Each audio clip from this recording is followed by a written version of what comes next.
La única explicación, lo único que queda en pie es el tema del racismo y del clasismo de nuestras clases dominantes.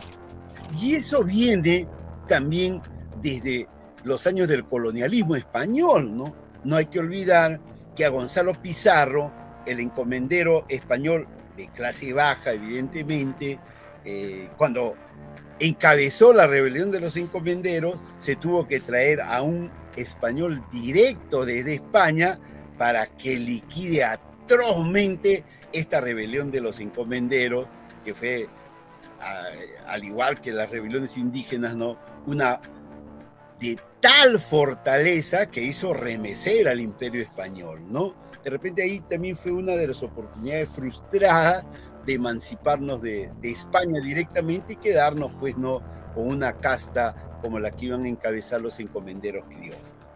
Entonces, ese factor clasista, racista, discriminatorio es el único que explica por qué a Pedro Castillo lo han removido de la política conductora del gobierno peruano.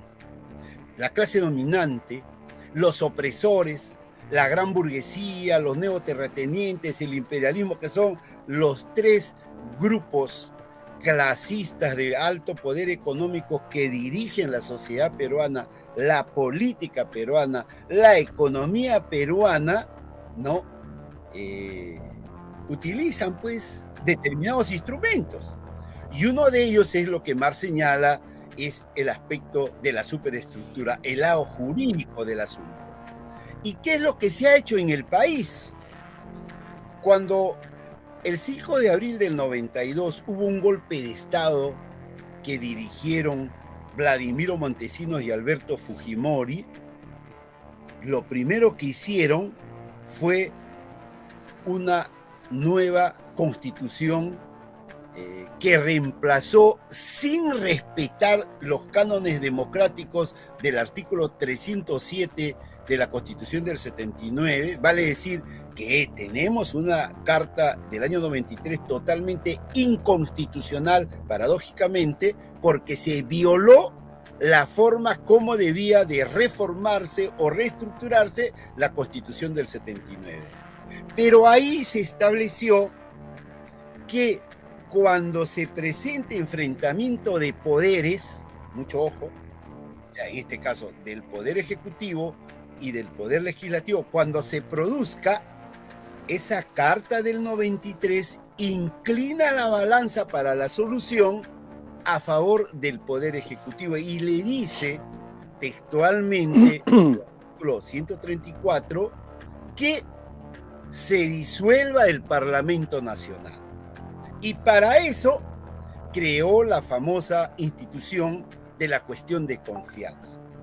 Pero estos rapaces y fascistas del Parlamento peruano, el año pasado, modificaron la forma como debía llevarse a cabo esta cuestión de confianza, que lo habían establecido en la Carta del 93 de una manera irrestricta, y la pulverizaron y la redujeron a solamente hacerlo cuando hubiera presentación de un gabinete, cuando expusiera su mensaje ante el Parlamento Nacional, cuando es designado. Y la constriñeron a sí mismo a la política general de gobierno.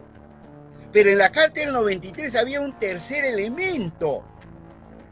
Era para evitar situaciones como esos misilazos que le daban a Pedro Castillo cada vez que designaba un ministro o cada vez que estos establecían determinada política en su sector. Eso lo anularon en octubre del año pasado con una ley que precisó los marcos de cuándo el Poder Ejecutivo podía disolver al Parlamento Nacional.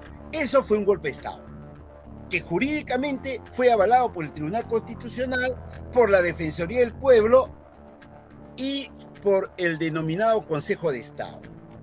Y evidentemente con la complicidad también del mismo Pedro Castillo, de su partido político Perú Libre y de todas las fuerzas parlamentarias, entre comillas, de izquierda que estaban en el Parlamento peruano.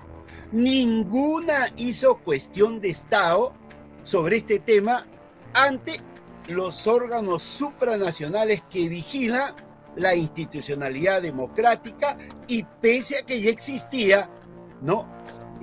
Instrumentos internacionales que prohibían, en este caso, pues, ¿no? La famosa Carta Democrática de la OEA, que impiden, pues, que a un presidente electo se le maniate para que no pueda gobernar, como estaba haciendo el Parlamento peruano. Pero como nadie denunció, nadie hizo cuestión de Estado, la derecha sentó ahí jurisprudencia y se lo ha cocinado al presidente Pedro Castillo el 7 de diciembre fácilmente.